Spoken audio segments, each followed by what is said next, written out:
Prabowo yang kami hormati, saya langsung ke pertanyaan Pak, karena saya tahu Bapak ada acara lagi di pesantrennya almarhum Kiai Hasyim Musyadi. Ya, saya langsung Pak, saat pemilu ini selalu Kiai Kampung itu hanya menjadi alat kepentingan suara. Ya. Jadi setelah terpilih jarang ingat Pak, pada Kiai Kampung, baik yang ngajar di musola, di madrasah, di masjid dan TPA serta pesantren-pesantren yang kecil di pedalaman. Tokoh agama ini di tingkat perdesaan jarang diperhatikan. Jadi kadang-kadang lewat masa idah Pak, lupa. Ini selalu. Tetapi setiap musim pemilu begini dikumpulkan, silaturahim. Maka kami butuh apa solusinya jika Pak Prabowo terpilih nanti di 2024. Terima kasih. Wassalamualaikum warahmatullahi wabarakatuh. Ini setengah katanya, setengah aja, setengah. Oke, terima kasih Pak Prabowo. Saya ingin menanggapi slide yang dari Bapak tadi tentang istilah makan siang di Pompes dan di sekolah. Kami punya pesantren, kami tidak setuju kalau ada santri peserta didik dapat beasiswa, sebenarnya nggak setuju. Itu mendidik seakan-akan guru pesantren yang membutuhkan santri, bukan santri yang membutuhkan pesantren. Jadi Bapak, kalau jadi Bapak mau ngasih ikan atau mau ngasih pancing, itu yang penting Pak. Kalau kasih ikan kami tidak butuh, itu menjadikan peserta menjadi nakal. Tapi kalau dikasih pancing, insya Allah nanti apa yang disampaikan Bapak akan berhasil. Ibu satu ya. Assalamualaikum. Dua. Ada tadi Pak, ada tadi. Satu. Assalamualaikum warahmatullahi wabarakatuh. Terima kasih. Saya hanya titip beberapa hal Pak. Di saat nanti Bapak insya Allah akan terpilih menjadi presiden. Satu, dipermudah regulasi masalah perizinan ekspor. Kenapa? Kalau tadi Bapak paparkan masalah itu tentang nikel dan segala macam. Di sini tidak ada Pak. Di sini adanya pohong. Itu bisa diekspor, tapi kita tidak tahu bagaimana regulasi dan perizinannya. Itu aja Pak. Terima kasih. Ya, langsung jawab. Saya jawab yang terakhir dulu ya. Maksud Ibu apa?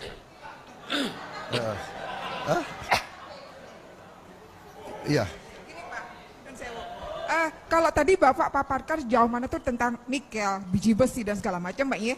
Kalau di Malang, non sewu, hal itu tidak ada. Yang ada di sini adanya ketela pohon dan lain sebagainya. Itu pun juga bisa menjadi yang diekspor. Tapi kita tidak tahu bagaimana caranya. Jadi regulasinya dipermudah dan pendidikan untuk itu bisa Iya, jadi Bu, Malang kan bagian dari Indonesia. Iya kan? Malang membutuhkan sekolah, membutuhkan rumah sakit, membutuhkan aspal. Memang di Malang nggak ada aspal, aspalnya dari Buton. Jadi kita ini satu kesatuan. Kita satu bangsa dan satu negara. Jadi ini semua adalah untuk membiayai guru-guru yang Bapak tadi mengeluh dan merasakan penghasilan kita kurang. Kan begitu. Bagaimana kita meningkatkan? Bapak tanya solusi. Solusinya adalah untuk meningkatkan penerimaan uang. Baru kita bisa perbaiki kondisi hidup guru, dokter, perawat, semuanya kita perbaiki. Kalau nggak ada penerimaan bagaimana? Kalau kekayaan kita mengalir terus ke luar negeri bagaimana? Ya Bu ya. Jadi saya mengerti. Ketela, singkong sangat strategis. Mungkin singkong kita butuh untuk Indonesia juga. Ya kan? Karena kita sekarang import gandum. Padahal gandum tidak bisa kita tanam di Indonesia. Ya, jadi saya kira itu jawabannya ya. Jadi kita tidak bicara Malang saja. Nggak bisa. Ya, jadi kira-kira bisa Bapak bisa mengerti nggak? Bagaimana ada seorang calon pemimpin atau pemerintah yang hanya janji-janji saja? Ya kan, saya akan perbaiki semua gaji guru-guru di semua. Bagaimana? Uangnya dari mana? Makanya saya jelaskan, uangnya dari sini. Kekayaan harus kita kelola. Harta kita harus kita kelola dengan baik. Kita akan jadi negara sangat makmur. Nah, tadi Bapak katakan saya tidak paham. Jadi kalau Bapak tidak mau terima, nggak apa-apa. Loh, kita mau bantu kok. Ya, loh, pemerintah lihat sekarang anak-anak kita kurang gizi. Jadi yang kurang gizi kita bantu. Yang sudah cukup gizi yang tidak mau terima bantuan ya tidak ada masalah. Ya bagaimana? Bagaimana? Kalau Bapak tidak mau terima bantuan, nggak apa-apa. Kita akan salurkan ke yang perlu bantuan. Kan Bapak tadi mengatakan tidak mau terima beasiswa kan? Ya bagaimana? Lebih banyak konsentrasi kasih pancingnya, jangan hanya konsentrasi pada ikannya. Oh, pasti kita lebih senang kasih pancing. Itu tadi cuplikan video ya saat Pak Prabowo menghadiri acara silaturahmi dengan para kiai-kiai kampung ya. Dan teman-teman bisa dengarkan tadi jawaban dari Pak Prabowo memang menurut saya agak sedikit kurang nyambung dengan pertanyaan dari para kiai-kiai kampung. Jadi begini Pak Prabowo ya, keluh kesah dari masyarakat itu merupakan hal yang wajar ya. Tinggal bagaimana Bapak sebagai pemimpin ya, Bapak harus bisa memberikan solusi ya atas apa yang menjadi keluh kesah dari masyarakat ini ya. Karena itu memang tugas dan tanggung jawab dari seorang pemimpin. Anda harus akrab dengan keluh kesah dari masyarakat ini, dari rakyat kecil ya. Jangan seperti Anda menunjukkan emosi kayak tidak suka dengan apa yang menjadi keluh kesah dari masyarakat ini ya. Menurut saya benar juga salah satu dari pertanyaan kiai kampung tadi tentang kalau bisa kebijakan itu jangan dikasih ikannya tetapi dikasih pancing. Nah ini harus dipahami oleh Pak Prabowo ya. Mereka butuh bagaimana anak-anak ini diberikan pendidikan yang benar ya, fasilitas yang baik. Lalu kemudian ada setelah mereka selesai dengan pendidikannya itu dipastikan jenjang karir mereka berikutnya seperti apa. Nah dibutuhkan solusi-solusi seperti itu, bukan yang memanjakan ya, yang memberikan makan gratis ya, berikan uang. Itu tidak akan meningkatkan value, tidak akan meningkatkan perubahan apa-apa ya. Kalau yang kasihnya itu ikan bukan pancing ya. Nah ini yang mungkin agak kurang nyambung ya dengan apa yang menjadi jawaban dari Pak Prabowo. Lalu ibu tadi ya kan, dia kan menanyakan bahwa di daerah yang ada di Malang ini ya sumber penghasilannya itu ya ketela singkong. Nah bagaimana dengan ketela dan singkong ini bisa Pak Prabowo cari cara atau solusi agar ini dioptimalkan, dimanfaatkan ya. Bagaimana menyejahterakan petani-petani ketela atau singkong itu ya, membuat ekonomi masyarakat di sana jadi hidup. Tapi ya begitulah guys ya. Kalau pemimpin kurang begitu paham apa yang menjadi keluh kesah dari masyarakat kita. Lalu kemudian pertanyaan dari yang pertama tadi ya, itu luapan kekecewaan ya, bahwa setiap musim pemilu ini selalu kiai-kiai kampung dikumpulkan ya. Tapi setelah itu masa indahnya lewat, dilupakan begitu saja. Nah guys, saya akan tampilkan juga ya, ini ada cuplikan video. Ya entahlah ini mungkin karena terpengaruh suasana atau apa. Jadi Pak Prabowo pamit dari tempat itu, namun kesannya agak kurang begitu bagus guys. Saya minta izin karena saya ditunggu di tempat lain. Saya masih ada 3 acara di Malang ini. 3 acara. Terima kasih. Ya.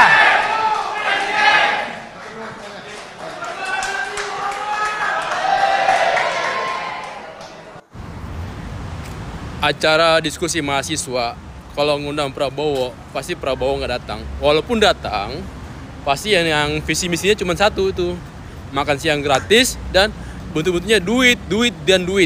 Yang bohong itu bisa diekspor, tapi kita tidak tahu bagaimana regulasi dan perizinan. Assalamualaikum warahmatullahi wabarakatuh. Makin menguatkan saya untuk tidak memilih Capres 02 karena beliau sudah pikun. Yang ditanya regulasi tentang singkong, bohong kata orang Malang bilang kan. Tapi beliau jawabnya apa? kita membutuhkan singkong. Karena gandum tidak bisa ditanam. Sudahlah Pak, panjenengan itu pensiun saja, ya Allah, sudah pikun panjenengan itu. Jalannya saya sudah kayak gitu. Pola pikir panjenengan itu sudah banyak lupa ingatan. Jadi sudahlah, istirahat. Pak tua, sudahlah, engkau sudah terlihat lelah. Oh ya, panjenengan sudah waktunya istirahat, ya. Bukan saya ngecek, tapi ini fakta. Salam waras, salam NKRI Agamati. Assalamualaikum warahmatullahi wabarakatuh. Merdeka. Sekolah membutuhkan rumah sakit, membutuhkan aspal. Bapak Prabowo yang terhormat, calon presiden Indonesia, maksudnya ibu tersebut ya itu menanyakan bagaimana regulasinya dan perizinannya untuk mengekspor barang, yaitu singkong dan sejenisnya. Bukan mau menyekolahkan anaknya, bukan pula mau berobat, bukan juga mau mengaspal jalan.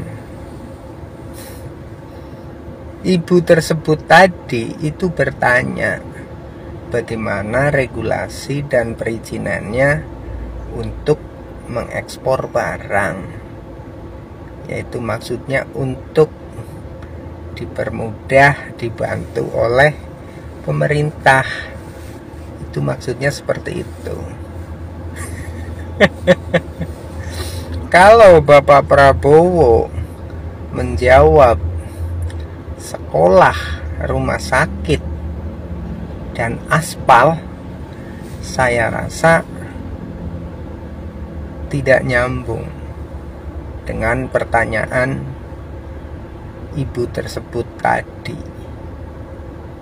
Oke? Gak nyambung. Ini istilah macan Asia semakin meningkat kawan ya. Ini orang-orang yang sering mengucapkan dan menamakan macan Asia yang diistilahkan kepada Bapak Prabowo Subianto sebagai macan Asia Indonesia ya, yang disegani dunia adalah mereka-mereka yang memiliki jiwa nasionalisme yang tinggi terhadap negeri ini. Mereka-mereka yang sangat cinta tanah air ini. Mereka-mereka yang ingin bangsa ini menjadi macan Asia, negara yang disegani dunia. Itu masuk kepada golongan-golongan atau kelompok-kelompok yang suka memviralkan macan Asia Indonesia. Artinya mereka bangga dengan sosok Pak Prabowo yang tegas, pemberani, dan arif dalam mengambil kebijakan untuk kepentingan Negara Kesatuan Republik Indonesia dan tidak takut dengan intervensi negara-negara asing di dunia ini. Prinsip Pak Prabowo adalah maju bersama, naik bersama, jangan ada yang ditinggal. Ini prinsip yang diberlakukan oleh Pak Prabowo dalam kehidupannya, baik di internalnya, baik di negaranya, begitupun di seluruh dunia, yaitu maju bersama tanpa meninggalkan yang lain. Inilah sosok macan Asia disegani dunia, Bapak Prabowo Subianto. Prabowo Gibran, satu kali putaran menang. Baikkan videonya kawan. Sorry Pak Jenderal, saya mohon izin untuk menanggapi pernyataan dari Pak Jenderal ya. Kira-kira Pak Prabowo ini disegani dunia sebutkan dunia yang mana ya kira-kira, atau negara yang mana yang segan dengan Pak Prabowo ya.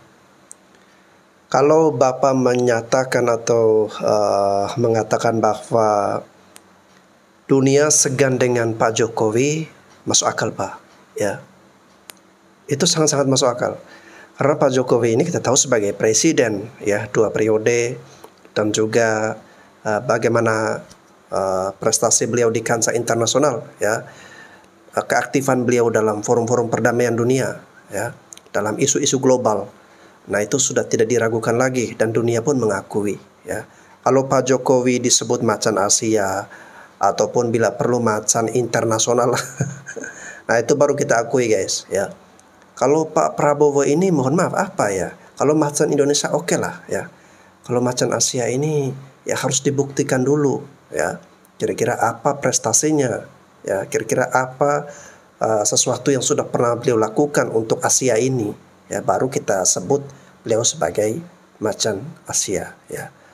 Oke, kira-kira begitu saja dari saya ya. Jadi saya mohon izin untuk menanggapi apa yang disampaikan oleh Pak Jenderal ini. 3 capres yang ada menurut gue secara kualitas sih so-so aja ya. Beti lah. Beda tipis aja secara kemampuan, dan yang menentukan siapa jadi pemenang Pilpres 2024 gue pikir ya nasib aja sih. Dan kalau gue lihat capres nomor 1 kayaknya belum waktunya gitu. Walaupun dia punya kemampuan memikat yang cukup tinggi bagi para kaum-kaum yang gampang terpikat lewat kata-kata, tapi gue rasa belum waktunya. Kenapa? Karena motivasi terbesar yang ingin menang itu bukan mereka capres dan cawapresnya, tapi lebih ke para bohirnya atau sponsornya. Jadi belum waktunya. Dan kalau kita masuk ke capres nomor 3 dulu ya, capres nomor 3 menurut gue sekarang ini lagi nggak beruntung. Kenapa ya? Karena capres 1, 2 tuh ada kesibukan kampanye yang seperti kita lihat. Sementara dia, capres nomor 3, kesibukannya itu malah menahan supaya basis pemilihnya itu nggak kabur. Jadi dia tuh menahan orang-orang, jangan kesana, jangan kesana, di sana tuh nggak enak, di sana tuh kacau gitu. Jadi dia sibuk banget, yang berakibat pada secara psikologis dia tuh capek. Kenapa gue nggak kampanye, malah gue sibuk menahan orang-orang gue supaya nggak pergi. Dan kelelahannya itu berakibat pada cara dia mengekspresikan model kampanyenya. Jadi cenderung sering marah, sering seperti kita lihat lah, ada sedikit emosi yang kita baca dalam bentuk opini-opini yang justru tidak bicara tentang bagaimana dia mengekspresikan programnya, tapi opini tentang situasi yang dia sendiri menyampaikannya secara samar gitu. Jadi ini yang gue bilang capres yang nggak beruntung, atau bahasa halusnya apes lah. Sementara capres nomor 2 ya, ini yang paling menarik. Ini capres bejo, capres yang lagi beruntung. Artinya gini, dia duduk manis saja jadi. Bayangin, MK gue pikir bakal menurunkan elektabilitasnya, malah naik. Artinya ini satu catatan bahwa ini capres bejo. Terus kedua nih, dikasih istilah dia itu capres gemoy, yang dia sendiri nggak paham artinya. Tapi gara-gara itu juga ya, disurvei sama lembaga survei resmi, elektabilitasnya naik. Jadi ini capres diapain aja emang udah hoki, bejo. Jadi bakalan jadi. Walaupun ini bukan parameter siapa presiden terbaik ya, karena secara kualitas tiga-tiganya beti lah, beda-beda tipis kemampuannya. Oke, saya juga izin menanggapi untuk video ini ya. Jadi kalau Anda mengatakan bahwa capres nomor 3 ini apes, sementara capres nomor 2 bejo beruntung ya, menurut saya kebalikan ya. Justru capres nomor 3 ini beruntung ya, mendapatkan perhatian dari masyarakat Indonesia, dari rakyat Indonesia yang saat ini merasa sedih ya dengan konstitusi hukum-hukum kita yang mudah dipermainkan, diobrak-abrik hanya untuk kepentingan satu orang saja ya, satu anak muda yang demi ambisi, nafsu kekuasaan siap untuk menabrak konstitusi, karena di sana ada orang dalam ya, paman sendiri. Nah, tentu ini menjadi poin yang menarik nih ya bagi masyarakat Indonesia untuk beralih kepada Pak Ganjar Pranowo dan Pak Mahfud MD. Karena diharapkan kepada Pak Ganjar dan Pak Mahfud MD, peristiwa seperti ini jangan terjadi lagi ya. Konstitusi harus ditegakkan untuk menjaga tiang penopang bangsa dan negara kita ini tetap berjalan ke depan. Ya, jangan sampai dibuat diobrak-abrik hanya untuk kepentingan elit-elit atau oknum-oknum tertentu saja. Disebut dengan gemoy, fenomena memilih pemimpin berdasarkan kesan lucu, kemampuan berjoget, atau yang biasa disebut dengan gemoy, menunjukkan masalah yang serius bagi kehidupan berdemokrasi kita.